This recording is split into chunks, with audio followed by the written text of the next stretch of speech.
going to show you how to factory reset your AirPods. Okay, you want to factory reset. Maybe you're having issues. Maybe one earbud's not working, or maybe one side is echoing, or they're both echoing. Anyway, you have some kind of issue and you just want a clean slate. Okay, so very simple here. Now, the only thing you got to do is, if you look on the back of the case, we'll see a button right there. There's a button here and a button here on my AirPods Pro. Okay, so what you want to do first thing is just open it up. And you don't have to have your phone there, okay? You can see mine's connected. If it wasn't connected, I would have to click something down here where it says connect, okay?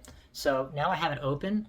So this button here, I'm gonna press and hold for about 15 seconds. So we're gonna do this together. I'm gonna go ahead and press ready, set, press and hold. I'm gonna hold it.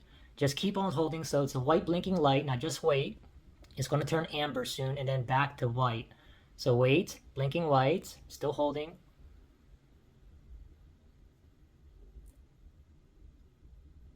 Okay, there's amber. I'm still holding, and now it's gonna wait to it. Now when it goes back to blinking white, go ahead and let go, okay?